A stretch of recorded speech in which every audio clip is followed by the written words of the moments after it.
Bismillahirrahmanirrahim. Qala al-musannif al-Imam an-Nawawi rahimahullahu taala wa nafa'ana bihi wa bi'ulumihi wa amaddana bi asrarihi wa a'ada 'alaina min barakati amin ila an qala. Masih membahas tentang bab yang menjelaskan tentang perintah, tentang keharaman berbuat zalim dan perintah mengembalikan hak orang-orang yang terzalimi. Kita masuk pada hadis yang ke-204 dalam kitab ini, atau hadis yang ke-213 dalam kitab ini, atau hadis yang keempat dalam bab ini. Wa an Aisyah radhiyallahu anha, qala al-Imam an-Nawawi rahimahullah ta'ala, wa an Aisyah radhiyallahu anha anna Rasulullah sallallahu alaihi wasallam qala, dari Sayyidah Aisyah radhiyallahu anha, semoga Allah Subhanahu wa taala senantiasa meridai beliau, anna Rasulullah sallallahu alaihi wasallam qala, sesungguhnya Rasulullah sallallahu alaihi wasallam bersabda, man zalama qida shibrin min al-ardi tuwiqahu min sab'i aradhin, muttafaqun alaih. Barang siapa yang menzalimi satu jengkal tanah, maka akan dikalungkan tanah tersebut 7 lapis. Barang siapa yang menzalimi seukuran satu jengkal tanah, maka akan digantungkan, dijadikan kalung di lehernya. Bukan satu jengkalnya, satu jengkal itu ukuran, tapi sampai 7 lapis bumi. Allah. Apa maknanya dikalungkan 7 lapis bumi? Para ulama berbeda pendapat, banyak tafsiran, tapi tafsirannya mungkin benar semuanya. Yang pertama mengatakan bahwa maksudnya nanti di hari kiamat, yang mohon maaf kalau di Sunda ada geser patok namanya itu. Jadi suka ngegeser-geser patok. Galengan yang awalnya 1 meter itu setahun dipangkas 20 cm. Lama kelamaan 5 tahun sudah hilang itu galengan. Ngomongnya apa? Ngomongnya. Kalau ditegur apa? Cuman tanah segitu. Nggak akan kaya ngambil tanah segitu. Ini kan orang dia nggak akan kaya ngambil tanah segitu, tapi dia ngambil. Ini gimana ceritanya? Harusnya omongan begitu itu ditujukan kepada dia. Ngapain ngambil kaya juga enggak, itu dong. Jangan ketika ditegur, jangan ini batasnya segini. Cuman sedikit kok diambil. Saya juga nggak bakal kaya dengan ngambil sedikit. Ya kalau memang nggak bakal kaya, kenapa ngambil? Kalau di kita kan kalau kebun biasanya pakai hanjuang batasnya ya. Hanjuangnya ditebang, geser, naudzubillah min dzalik. Atau bangun rumah sama, jangan sampai itu nempati batas orang lain. Alasannya tanggung. Allah ngambil punya orang lain tanggung. Padahal baginda Nabi sudah menjelaskan, menegaskan, 1 jengkal, bukan berarti di bawah 1 jengkal enggak diperhitungkan, enggak, tetap sekecil apapun akan dikalungkan di yaumul qiyamah. Maksudnya dikalungkan gimana? Pendapat pertama, maksud dikalungkan itu nanti agar diletakkan di punggungnya, di lehernya begitu. Dipikul di lehernya. 7 lapis bumi. Seukuran yang diambil semeter berarti semeter 7 lapis bumi dibawa. Kan nggak mungkin Ustadz, nggak mampu. Ya nggak akan mampu, tapi memang dipaksa untuk membawa itu. Di mana? Di padang mahsyar nanti begitu. Na'udzubillah. Ya Allah. Pendapat kedua, bukan itu maksudnya. Maksudnya adalah dia akan ditenggelamkan ke bumi, sehingga bumi seakan-akan jadi kalung untuk dia. Dia tenggelam di bumi. Ini makna yang kedua. Tafsiran yang kedua. Tafsiran yang ketiga seperti yang pertama.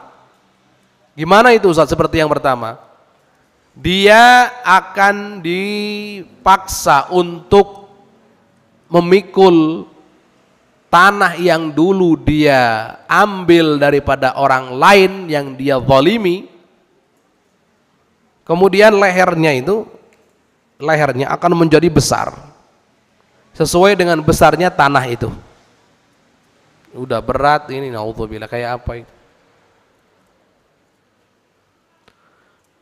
Pendapat keempat mengatakan, tafsiran keempat, dia akan dipaksa untuk memikul tanah yang dia zalimi, yang dia ambil saat dia hidup di dunia, padahal dia nggak mampu. Loh, kan kalau nggak mampu ngapain? Iya, tapi setiap kali dipikul nggak mampu, jatuh lagi, dipikulkan lagi, jatuh lagi, dan begitu seterusnya. Na'udzubillah. Kalau tafsiran yang kelima, maksudnya adalah dosanya seakan-akan dosanya melingkari leher dia, mencekik dia.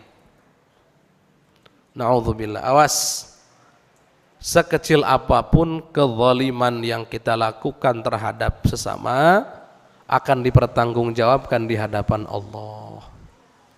Allah itu maha adil seadil-adilnya, sehingga nanti di hari kiamat tidak ada kezaliman yang akan dibiarkan begitu saja, enggak. Kalau itu kezaliman antara sesama, walaupun pernah ngambil jarum saja Ustadz punya, tetap saja. Saya pernah ngambil cuman pulpennya, tetap saja. Kalau dengan sengaja tujuannya menzalimi, sudah tahu itu dosa, tetap diambil dosanya. Sama, masuk dalam kategori ini.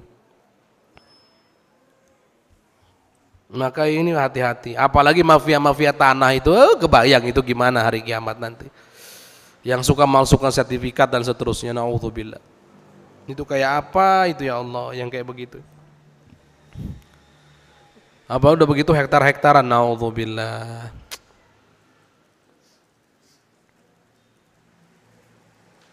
Baik, kita lanjutkan. Wa an Abi Musa radhiyallahu anhu, dari Abi Musa radhiyallahu anhu, semoga Allah senantiasa meridhai beliau.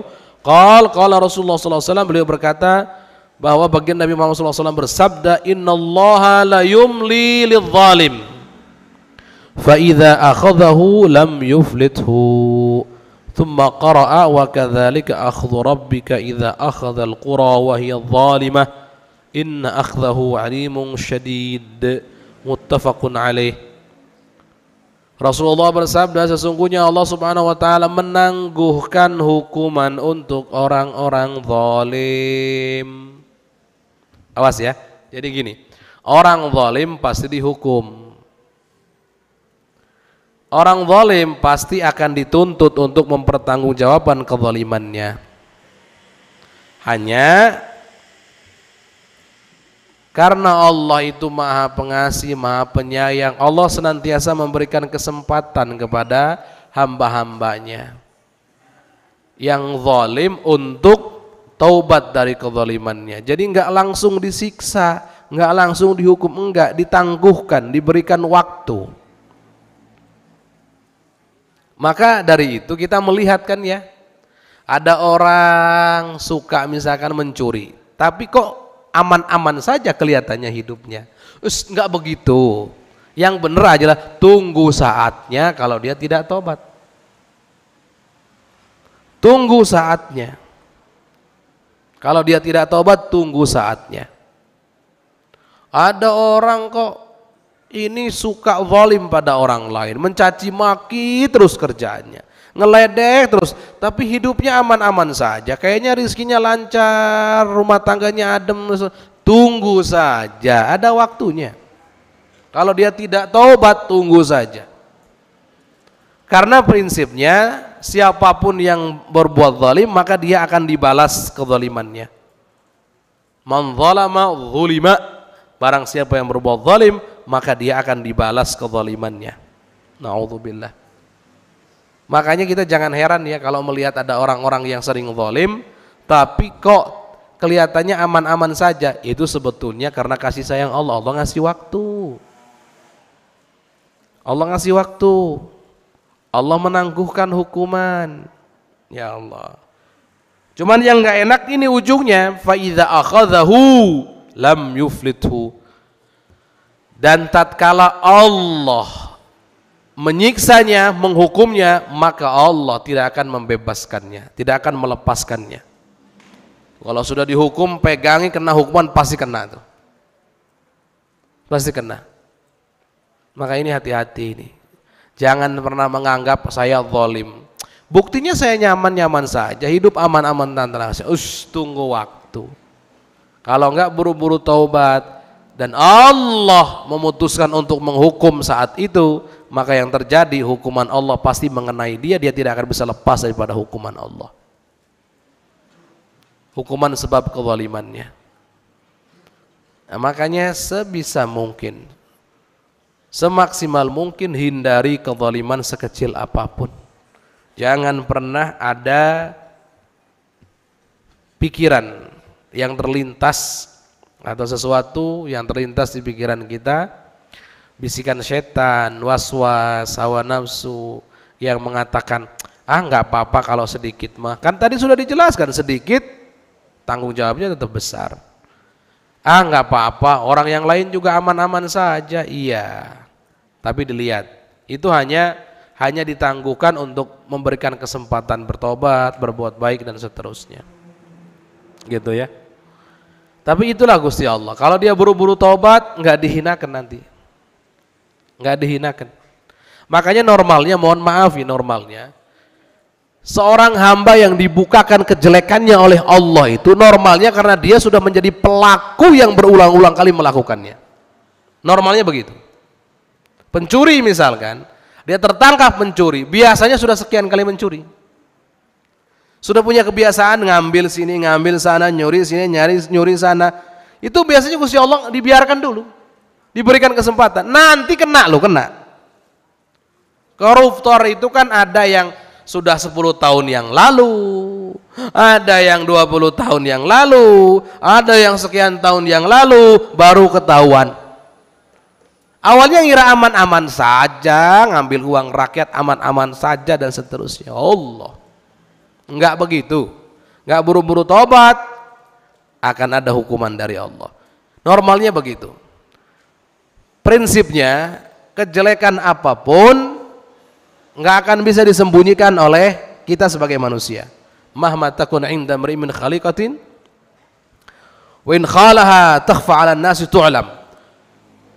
Walaupun kita ini apapun, kalau kita punya akhlak yang jelek, punya kebiasaan yang jelek, punya kezaliman dan seterusnya, walaupun kita terus menutup-nutupi dari pandangan manusia, tapi kalau nggak tobat-tobat akan terbuka pada suatu saat nanti.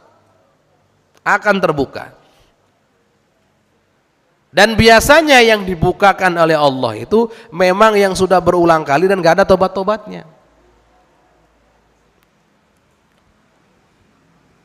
Jadi hati-hati, hati-hati. Kalau sudah, makanya di sini Rasulullah membaca wa kadzalika, dan begitulah akhdhu rabbika, siksaan Tuhanmu, idza, ketika akhadzal qura, Allah menyiksa para ahli qaryah, artinya orang-orang tertentu, satu kaum, wahya zalimah, yang mana mereka itu adalah orang-orang zalim. Inna akhdahu alimun syadid, sesungguhnya siksaan Allah itu sangat pedih dan sangat keras, sangat, ya Allah. Ini yang kita harus hati-hati ya, hati-hati sekali, jangan sampai berbuat zalim. Tapi Ustaz, kita manusia biasa Ustaz. Sebagai manusia biasa kadang terpeleset Ustaz. Kita berbuat zalim, mengambil haknya orang seterusnya. Iya. Karena Allah sudah memberikan kesempatan, mesti ada waktu di mana kita, Allah berikan kesadaran. Atau bahasa lainnya, Allah berikan kesempatan untuk sadar. Ada waktu. Maka segeralah bertobat setelah itu. Kalau sempat kok tobat dan seterusnya, bisa nggak dia mulia lagi Ustadz? Bisa. Bisa. Orang yang berbuat zalim, kemudian dia taubat, mengembalikan hak orang yang terzalimi, nanti bagaimana? Dia bisa tetap mulia kok. Dia akan mulia, tetap bisa mulia. Jangan khawatir. Kalau buru-buru tobat, nggak buru-buru tobat, hati-hati, siksa Allah menunggu. Kita lanjutkan satu hadis lagi di pertemuan ini. Wa an Muadz radhiyallahu anhu qala, dari Sayyidina Muadz, semoga Allah senantiasa meridhai beliau, beliau berkata, ba'athani Rasulullah sallallahu alaihi wasallam faqal, Rasulullah sallallahu alaihi wasallam mengutus beliau ke negeri Yaman. Faqal, dan Rasulullah bersabda, innaka ta'ti qauman min ahlil kitab, sesungguhnya kamu akan mendatangi satu kaum yang mereka adalah ahli kitab, maksudnya Yahudi dan Nasrani. Dulu di Yaman itu salah satu pusatnya Yahudi dan Nasrani dulu. Fad'uhum ila syahadati an la ilaha illallah, maka serulah mereka untuk bersaksi bahwa tidak ada Tuhan selain Allah, wa anni Rasulullah, dan aku sesungguhnya aku adalah Rasulullah. Fa in ata'u fa inhum ata'u lidzalik fa'alimhum anna Allah qad iftarada 'alaihim khamsa salawatin fi kulli yawmin wa lailah. Kalau mereka patuh, taat, bersaksi tidak ada Tuhan selain Allah, mengakui tidak ada selain Allah dan Nabi Muhammad utusan Allah, maka beritahu mereka bahwa Allah telah mewajibkan kepada mereka 5 salat dalam satu hari satu malam. Fa inhum ata'u lidzalik, kalau mereka taat, nurut, patuh, fa'alimu anna Allah iftarada 'alaihim shadaqah, beritahu mereka bahwa Allah Subhanahu wa taala telah mewajibkan kepada mereka untuk bersedekah, maksudnya zakat. Tukhadhu min aghniyaihim fa turaddu 'ala fuqara'ihim, diambil dari orang kaya kemudian dikembalikan kepada orang-orang fakir. Fa inhum ata'u lidzalik, kalau mereka taat untuk mengeluarkan zakat, fa iyyaka wa qara'ima amwalihim, maka iyyaka, jauhi olehmu mengambil harta-harta mereka, harta-harta yang berharga, qara'im, karimah, harta-harta yang berharga. Wattaqi da'watal mazlum, jauhi olehmu doanya orang yang terzalimi, fa innahu laisa bainahu wa bainallahi hijab, karena sesungguhnya doa orang yang terzalimi tidak ada antara doa tersebut dengan Allah, tidak ada batasan, tidak ada pembatas, tidak ada penghalang. Maksudnya pasti diijabah oleh Allah Subhanahu wa taala. Baik. Ini ceritanya Sayyidina Muadz diutus untuk ke Yaman. Untuk apa? Berdakwah, menyeru kepada Allah, pada Rasulullah SAW. Tentu yang pertama menyeru untuk beriman dulu dong. Makanya para ulama membahas satu permasalahan, yaitu apa sih kewajiban sebagai seorang mukallaf. Kewajiban pertama itu apa sih? Kewajiban pertama adalah mengenal Allah, mengenal Rasulullah, dan